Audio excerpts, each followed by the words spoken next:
बेदाग मनसूबाबंदी और तेज फैसले करने की तुम्हारी सलाहियतें काबिल रश्क हैं। बातें करते करते उसने अपनी जेब में से एक मोड़ा हुआ लिफाफा निकाला और मेरी तरफ बढ़ा दिया। ये रख लो। इसमें क्या है? मैंने उसके हाथ से लिफाफा लेकर मुतजस्सिस लहजे में पूछा। मेरे जाने के बाद देख लेना, अभी इसे अपनी जेब ही में रख लो। उसने मेरा हाथ दबाते हुए कहा और दरवाजे की तरफ बढ़ गया। मैंने महसूस कर लिया था कि इस कागजी लिफाफे में कोई कागज ही था, वो मेरे लिए कोई पैगाम ही हो सकता था।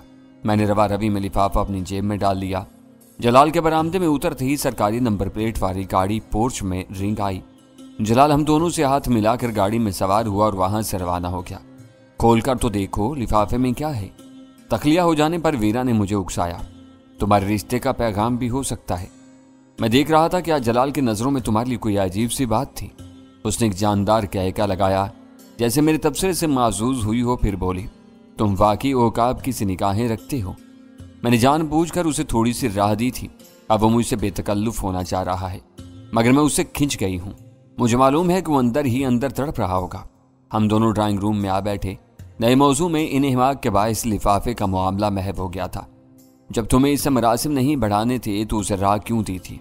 तुम अपनी हरकतों से बाज नहीं आओगी? मैंने उसे घूरते हुए मुलामत की। मेरे ऊपर आंखें ना निकालो, वो गुर्राई। पहले पूरी बात सुन लो। मैं ट्रेन से फाइलें लेकर लाहौर पहुंची तो वो बहुत जज्बाती हो रहा था। उसने मुझे सीने से लगाकर कहा कि वो मुझे अपनी बहन समझता है। यह सुनकर मेरे तन बदन में आग लग गई कि वो बिला वजह पारसा बनने की कोशिश कर रहा था। इसमें आग लगने की क्या बात थी? मुझे उसकी बात पर कोई शुबा नहीं है। वह बहुत शरीफ और बाकिरदार आदमी है। नामहरम औरत को बहन और बेटी करार देना गाली के बराबर होता है। वो तिनक कर बोली, अमेरिका में होता होगा, मशरिक में ये रिश्ते मोहब्बत और एहतराम के लिए इस्तेमाल होते हैं। मैं अमेरिका में पली और बड़ी हूं। तुमको ये मोटी सी बात समझ लेनी चाहिए कि जब तुम किसी खूबसूरत औरत या लड़की को बहन कहते हो तो उसे ये जताने की कोशिश करते हो कि तुम उसे अपनी महबूबा बनाने के काबिल नहीं समझते। मुझे जलाल की यही बात बुरी लगी थी। सुबहान अल्लाह, क्या अनोखी मंतक है तुम्हारी, मैंने जहरीले लहजे में कहा। ये उसका कसूर नहीं बल्कि तुम्हारे दिमाग का गंध है। हुआ करे, मुझे उसकी परवाह नहीं है। मैं ये बता रही थी कि मैंने उसी वक्त उसे सुलगाने का इरादा कर लिया था। तुम्हें मालूम है कि मैं किसी को सताने का इरादा कर लेती हूँ तो किस हद तक जा सकती हूँ। मैं कराची जाने की बजाय यहीं जम कर बैठी हुई हूँ। उससे जुड़कर बैठती रही। बात करती तो उस पर इतना झुक जाती कि बेचारा अपने चेहरे पर आने वाले मेरे गर्म गर्म सांसों से परेशान हो जाता। यूं ही वो पिघला मैं अनजान बन गई। अब उसकी हिम्मत नहीं होती कि किसी तरह मेरे करीब आए। उसे सुलगाकर मुझे सच्ची खुशी हासिल होती है। ये बेहुदा हरकतें हैं। मालूम होता है कि तुम्हारे दिमाग की कोई रग ढीली हो चुकी है। तुम जो चाहो कहते रहो, मुझे फर्क नहीं पड़ता। ये मेरा शुगल है, उससे मुझे तस्कीन मिलती है। ये जारी रहेगा। इसी वक्त सुल्तान शाह लौट आया। गजाला को शायद इसके कमरे में छोड़ाया था। ओहो, यहाँ तखलिये में क्या हो रहा है? उसने ड्राइंग रूम में दाखिल होते ही मुसर्रत से पूछा। भाई जलाल कहाँ है? वो चला गया, वीरा चुटकी बजाकर बोली। मैं डैनी को उसका किस्सा सुना रही थी। अब वो मुझे बहन कहकर पशीमा है। देखो, यहाँ हम उसी के मेहमान हैं। यहाँ खुफिया माइक्रोफोन्स वगैरह भी हो सकते हैं। मैंने वीरा को समझाने की कोशिश की। अगर तुम्हारी इस फजूल गोई की भनक उसके कानों में पड़ गई तो उसे सदमा होगा और हमारे आपस के ताल्लुकात बिगड़ जाएंगे। कोई भी अपनी किरदार कशी बर्दाश्त नहीं करेगा। मैं तुम्हें बताकर अपना दिल हल्का करना चाह रही थी। तुम खामोशी से उसे देखते रहना। मैं गजाला से इस बारे में बिल्कुल बात नहीं करूंगी। मैंने उसे कोई जवाब देने के बजाय सिगरेट सुलगा ली। वो लिफाफा तो खोलो। कदे तो अक्कुफ के बाद वो चौंक कर बोली। अपना पेट हल्का करते ही उसे भूला हुआ मौजू याद आ गया था। ये किस लिफाफे का जिक्र है? सुल्तान शाह ने हैरत से बारी बारी हम दोनों की तरफ देखा। यह है। मैंने लिफाफा जेब से निकालते हुए उसे जवाब दिया। लिफाफे का फ्लेप स्कॉच टेप से चिपका हुआ था। इसमें कोई हल्का फुल्का कागज ही था। मैंने टेप हटाकर लिफाफा खोला और अंदर निगाह डाली तो भोंचका रह गया। मुझे यूं महसूस हुआ था जैसे किसी ने बेखबरी में मेरे सर पर लठते मारा हो। जलाल के लिफाफे में रखा हुआ अकलौता कागज मेरा मुंह चढ़ा रहा था। मैंने वो कागज लिफाफे में निकाले बगैर देखा। वो कोई आम कागज नहीं था। नेशनल बैंक की मकामी शाख का चेक था जिस पर 10 लाख रुपए की खातिर रकम दर्ज थी। कोई भी शख्स अपने 2 दस्तखतों के साथ वो चेक बैंक में पेश करके 10 लाख रुपए नकद हासिल कर सकता था। मेरे ज़हन में बेख्तियार गजाला के वो अल्फाज घूम गए जो उसने अमृतसर में बिंगू को रकम की अदायगी के सिलसिले में कहे थे। इसका ख्याल था कि अमृतसर से हमारी गैर कानूनी वापसी के लिए बिंगू को अदा की जाने वाली रकम जलाल और उसके महकमे के सर होनी चाहिए थी। गजाला अपनी अमली जिंदगी में बहुत फराख दिल और बेपरवाह थी। अमृतसर में पता नहीं क्यों वो छोटी छोटी बात उसके जहन में आने लगी थी। उसके खुद गर्जाना ख्याल से मुझे इत्तिफाक नहीं था और ना मैंने किया था, और मुझे हिसाब करने का कोई महूम तरीन ख्याल भी अपने जहन में लाए बगैर बिंगू को 15,000 रुपए अपने पास से अदा करने पड़े थे। दूसरी तरफ वो चीज़ें जलाल की नज़रों से ओझल नहीं थी।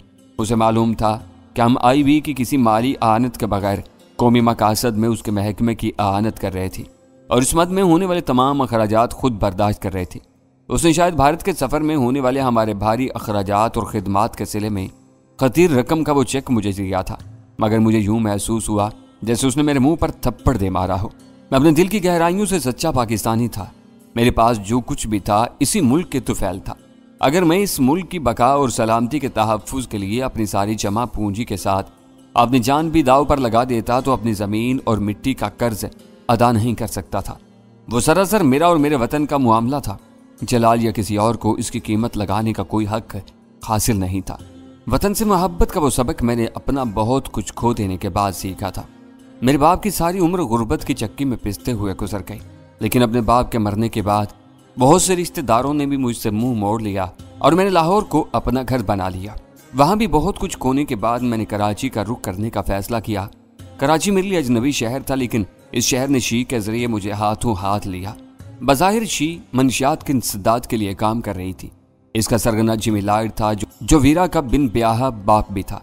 शी ने मेरी हर माली जरूरत फराख दिली से पूरी की और मैंने मगरब के नौजवानों को हेरोइन से बचाए रखने के लिए इब्तदा में मुफ्त और फिर कोड़ियों के दाम कराची में हेरोइन फैलानी शुरू कर दी।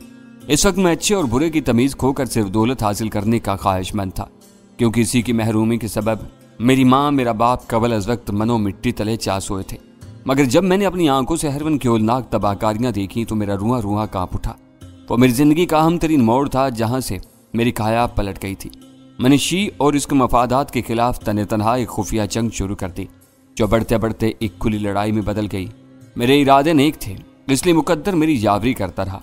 इसी दौरान में मुझे मंशियात फरोशों की एक गन बोट पर कब्जा करने का मौका मिल गया, जिसे नामालूम मुजरिमों या शायद बहरी कजाकों के हाथ फरोख्त करके मैंने इतनी बड़ी रकम कमा ली जो मेरे वहमों गुमान में भी नहीं थी। एक मुद्दत से होने वाले फराख दिलाना अखराजात के बावजूद इस खजाने में कोई नुमाया कमी नहीं आई थी। भारत के सफ़र में भी वही रकम, बल्कि इसका एक हकीर सा हिस्सा मेरा ज़ादे रहा था। मैंने इसी में से बिंगू को 15,000 रुपए की मामूली से रकम देकर अपने और गजाला के लिए गोया नई जिंदगी खरीदी थी। मेरी दानिश में जलाल पर इसका कोई बार नहीं था। क्या सोच रहे हो? लिफाफे से कागज बाहर क्यों नहीं निकालते? सुल्तान शाह ने शायद मेरे चेहरे के बदलते हुए रंग को देखकर मुझे टोक दिया। मैंने सर्द नजरों से उसकी तरफ देखा और लिफाफे में चेक निकाल कर उसकी तरफ बढ़ा दिया। लो, जलाल की दी हुई गाली तुम भी पढ़ लो। सुल्तान शाह से पहले वीरा ने वो चेक मेरे हाथ से उचक लिया। इस पर निगाह पड़ते ही उसकी आंखें हैरत से फैल गई। ओ खुदा, ये तो 1 मिलियन रुपए का चेक है, तुम इसे गाली कह रहे हो? सुल्तान शाह भी लपक कर वीरा के शाने सजा लगा। नेशनल बैंक के चेक की तहरीर पढ़कर वो भी हैरान रह गया। ये गाली है, मैंने जोर देकर जिताया। मैंने किसी इनाम या मुआवजे के लालच में भारत का सफर नहीं किया था। ये कौन कह रहा है कि तुम्हारी इस या मुआवजे के तलबगार थे? तुम्हें खुश होना चाहिए कि IB वालों ने शयान शान तौर पर तुम्हारे बल्कि हम तीनों के कारनामों का एतराफ़ किया है। वीरा ने ताहयुर ज़दा बेयकीनी से कहा। मैं ये चेक फाड़ कर इसके पुर्जे इसी लिफाफे में जलाल को लौटा दूंगा। मैंने उदासी से कहा। तुम पागल हो गए हो? वीरा ने वो चेक जल्दी से तय करके अपने ब्लाउज में उड़सा और अपनी बात जारी रखते हुए बोली, सरकार से इनाम में चंद रुपए तो बड़ी बात है। एक रूखा सूखा सदाकत नामा लेने के लिए लोग न जाने कैसे कैसे पापड़ बेलते हैं, अपनी अना का खून करके हर गैरे की खुशामदे करते फिरते हैं ताकि गले में कोई तमगा या फाइल में कोई सर्टिफिकेट सजा सके। और तुम हो कोई इतने बड़े इनाम को ठुकरा रहे हो? तुमको इनाम और मेहरबानी का फर्क मालूम होना चाहिए। मैंने बाएं हाथ से उसका शाना दबोच कर सख्ती से कहा। मेहरबानी मुतालबा करके तलब की जाती है। तुमने जलाल से कोई मुतालबा नहीं किया था, उसने खुद तुम्हें इनाम दिया है। वीरा ने कहा। उसने कुछ नहीं दिया। सुल्तान शाह ने गुफ्तगू में दखल अंदाजी करते हुए संजीदगी से कहा। वह मुअज़्ज़ज़, शरीफ और जिम्मेदार अफसर जरूर है, मगर तनख्वाहदार है। वो अपनी गिरा से इतनी बड़ी रकम नहीं दे सकता। यह चेक सरकार की तरफ से आया है। तुम बिल्कुल सही कह रहे हो। वीरा उसकी बात खत्म होते ही बोल पड़ी। जलाल और इससे ऊपर वाले सब लोग सरकारी मुलाजिम हैं जिनको आवाम की दी हुए टैक्सों से तनख्वाहें दी जाती हैं। ये पाकिस्तान की बदकिस्मती है कि यहाँ छोटे मोटे सरकारी एहलकार भी खुद को मालिक व मुख्तार और शहंशाह समझते हैं। मुहज्जब मुल्कों में ऐसा नहीं होता। जलाल इसी गैर मुहज्जब मुआशरे का इंतहाई मुहज्जब अफसर है। वो कोई एहसान जताए बगैर खामोशी से लिफाफा देकर चला गया। उसे अमानत दी गई थी, उसने तुम्हें पहुंचाकर अमानतदारी की एक रोशन मिसाल कायम की है। इस बार सुल्तान शाह ने वीरा के बाद दरमियान से उचकली और बोला, वो चाहता तो खुद भी ये चेक कैश करवा सकता था। इसने अपनी दानिश में एक बहुत खुशगवार और अच्छा काम सर अंजाम दिया है। चेक के पुर्जे उसका दिल तोड़ देंगे। सरकारी खजाने से रकम आसानी से नहीं निकला करती। मेरे कुछ बोलने से पहले वीरा की जुबान एक मर्तबा फिर चल पड़ी। पता नहीं ये इनाम की इस तजवीज़ पर कब से काम हो रहा होगा जो अब तुम्हें भारत से लौटते ही चेक मिला है। इसे लौटाकर तुम न जाने किस किस की मेहनत पर पानी फेर दोगे। ये बस। मैंने उसकी बात पूरी होने से पहले हाथ उठाकर उसे खामोश कर दिया। तुम दोनों अपनी अपनी बोलियां बोलते रहोगे या मेरी भी कुछ सुनोगे? तुम दोनों की कुछ बातें मेरी समझ में आ रही हैं। चेक फाड़ने से जलाल को वाकई दुख होगा। मैं शुक्रिया के साथ चेक उसे लौटाना चाहता हूँ। लाओ चेक मुझे दे दो। मेरे बड़े हुए हाथ को देखकर वीरा इस्तज़ाह के साथ हंसी और बोली, मैं हरगिज़ नहीं दूंगी। तुमने देखा है कि मैंने उसे कहाँ महफूज किया है। हिम्मत है तो निकाल दो। आज तुम्हारे दिमाग में कुछ कीड़े रेंग रहे हैं। मुझे ताव ना दिलाओ वरना मैं तुमसे चेक छीन लूंगा। वो चेक सिर्फ तुम्हारा नहीं है, इस पर मेरा और गजाला का भी हक है। वीरा आंखें निकाल कर गुर्राई, मैं तुम जैसी साहूकार नहीं हूँ जो इतनी बड़ी रकम को ठुकरा दूं। मेरी आमदनी का कोई जरिया नहीं है। जब से पाकिस्तान आई हूँ तुम्हारे रहमो करम पर पड़ी हुई हूँ। मुझे मालूम है कि तुम गजाला को डरा धमका कर अपना हम नवाब बना लोगे, मगर मैं अपने हक से दस्तबरदार नहीं हो सकती। इस चेक की रकम मेरे काम आएगी। मैं इससे ज्यादा रकम तुम्हें दे दूंगा। चेक मुझे दे दो। मैं नरमी से कहा, ये चेक कबूल करने से मेरा पिंदार टूट जाएगा कि मैं जानो माल से अपने वतन की खिदमत कर रहा हूँ। जिद मत करो। मैं बहुत दूर तक सोच रहा हूँ। तुम्हारा ये पिंदार उस वक्त मजरूह क्यों नहीं हुआ जब तुमने अव्वल खान से एक बड़ी रकम वसूल की थी? वीरन जल कर पूछा। वो इनाम या मुआवजा नहीं था। वो रकम मैंने रुस्तम अली को अपने जाल में फांसने के लिए नकद अदा की थी और अव्वल खान ने उसी वक्त कहा था कि वो मुझे मेरी रकम वापस दिलाएगा। वो बिल्कुल मुख्तलिफ मामला था। उसे जलाल से मत मिलाओ। मैं तुम्हारी इन मन घड़त बातों में नहीं आऊंगी। जलाल से कह दूंगी कि तुमसे वो चेक मैंने ले लिया है। मैंने पाकिस्तान की खातिर अमेरिका को छोड़ा हुआ है। दुनिया जहान से लड़ती फिर रही हूँ। पाकिस्तान पर मेरा भी कुछ हक बनता है। जलाल मेरी बात रद्द नहीं करेगा। वो अवाम के दिए हुए टैक्सों से तनख्वाह और मराहत लेता है। एक इनाम लेने का हक मुझको भी है। जलाल के रद्द करने का सवाल ही पैदा नहीं होता। सुल्तान शाह ने जोशो खरोश से उसकी तायद की। उसने ये रकम अपनी जेब से नहीं दी। ये हम लोगों की खिदमात का इनाम है। यानी हमारा सरबराह है, इसलिए चेक इसको दिया गया। इससे तजब्जब है तो हम सब चेक के हकदार हैं। जरा सोच समझ कर बोला करो। वीरन उसे घूरते हुए कहा, बीच में टांग अड़ाने की कोशिश ना करो वरना वो टूट जाएगी। ये चेक सिर्फ और सिर्फ इन लोगों के लिए है जो भारत के मिशन पर गए और राह के सोमनाथ के कई बड़े बुत गिराकर सुरखरुई के साथ वापस लौट आए। वीरा की चालबाजी पर सुल्तान शाह गड़बड़ा गया और बुखलाए हुए अंदाज में बोला, अभी तुमने खुद कहा था कि सरकारी खजाने से रकम आसानी से नहीं निकला करती। पता नहीं इनाम की तजवीज पर कब से काम हो रहा होगा। अब तुम भारत जाने वालों की, हाँ वो मेरी और डैनी की बात थी। वीरा ने उसकी बात काट दी। डैनी को कायल करने के लिए मैं बहुत सी बेसरोपा बातें कर जाती हूँ। तुम इनसे कोई सरोकार नहीं होना चाहिए।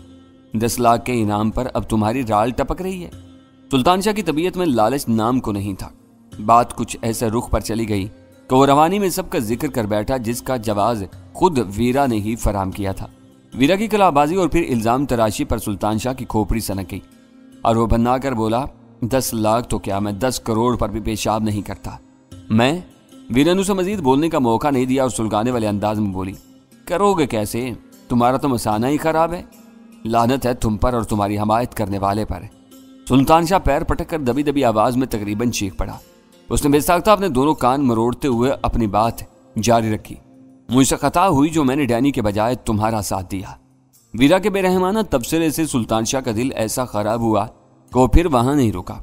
बकता झुकता और पैर पटकता हुआ वहां से चला गया। वीरा ने मजीद कुछ नहीं कहा। उसे मजीद इस चाल दिलाने के लिए बेपरवायाना अंदाज में मुस्कुराती रही। जब वो कमरे से चला गया तो वीरा ने हल्की सी अंगड़ाई ली और मुझे आंख मारते हुए बोली, यह इस कदर अहमक आदमी है कि मैं आसानी से इसे अपनी उंगलियों पर नचा लेती हूँ। इस वक्त मैं इसे भगाना चाह रही थी और देख लो कि वो कितनी आसानी से खुद ही चला गया। वैसे मैं इसकी 1000 खुशामदे कर लेती तब भी वो यहाँ से ना हिलता। तुम उसके साथ बहुत बेदर्दी से पेश आती हो। तुम्हारी इन हरकतों की वजह से उसका दिल खट्टा हो जाएगा। मैंने उसे मुलामत की। मैं जब चाहूंगी जरा सी देर में उसे मना लूंगी। वीरा ने पूरे एतमाद से जवाब दिया। मैं उसकी रग रग से वाकिफ हूं और उसकी कमजोरियां जानती हूं। तुम्हारी हद से बड़ी हुई ये खुद एतमादी किसी दिन तुम्हें ले डूबेगी। थोड़ी देर पहले तुम जलाल के बारे में ऐसी ही खुशफहमियों का शिकार थी। उसने अगर तुम्हें बहन कह दिया है तो तुम कैसी ही बदमाशी पर उतर आओ, वो तुम पर बुरी नजर नहीं डालेगा। मैं उसे जानता हूं। इस टाइप के अफराद अपने जज्बात पर कंट्रोल के मामले में बहुत संग दिल होते हैं। अपने हर किस्म के जज्बात का गला घोंट देते हैं, मगर अपने मर्दाना वकार और किरदार पर आंच नहीं आने देते। ओह, इस वक्त मेरी सारी बातें सुन रहे थे, अब उसकी खूबियां याद आ रही हैं।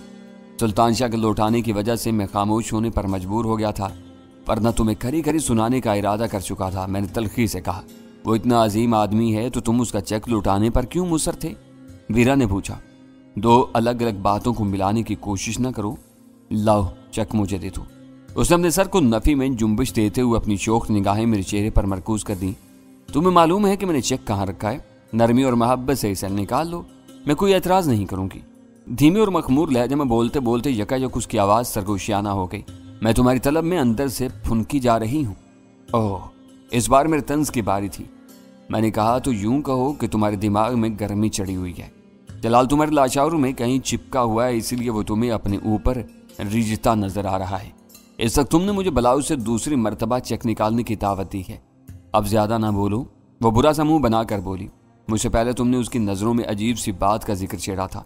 वो मजाक की बात थी और तुम उसे ले अड़ी। मैंने तो ये भी कहा था कि लिफाफे में तुम्हारे रिश्ते का पैगाम था। तो क्या ये समझ लिया जाए कि जलाल तुमसे शादी का ख्वाह है? मैं जरूरत के बगैर झूठ नहीं बोलती। मर्दों का ज़हन मेरे सामने खुली किताब की तरह होता है।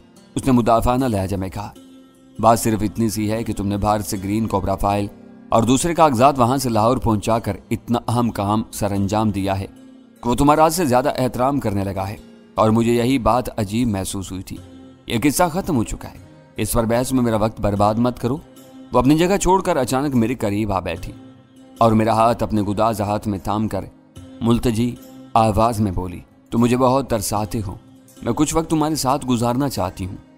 खुदा का खौफ करो वीरा। मैं उछलकर उससे दूर हो गया। हम रूह को मुंजमद कर देने वाले भयानक खतरात से गुजरकर कुछ देर पहले ही महफूज सरहद में दाखिल हुए हैं। दो भारतीय फौजियों की उधड़ी हुई लाशें और बिंगू का इबरतनाक अंजाम मेरे असाब पर सवार है। जरा कुछ सोचने और समझने की कोशिश करो। तुम थक गए हो, तुम्हें आराम की जरूरत है। मैं तुम्हारी खिदमत करूंगी, बस कुछ नहीं। मैंने उसे मजीद बोलने का मौका नहीं दिया। मेरी सबसे बड़ी खिदमत यह होगी कि चेक मुझे लौटा दो। वो सरसरी मुतालबा करते हुए मुझे पूरा यकीन था कि वीरा इनकार कर देगी, लेकिन उसने जरा भी तवक्कुफ किए बगैर अपने खुले गिरेबान से ब्लाउज में उंगलियां डालकर मुड़ा हुआ चेक निकाला और मेरी तरफ बढ़ा दिया। चेक मिलने का मतलब है कि तुम मेरी हम ख्याल हो चुकी हो। मैंने तहय्युर अमेज बेयकीनी से कहा।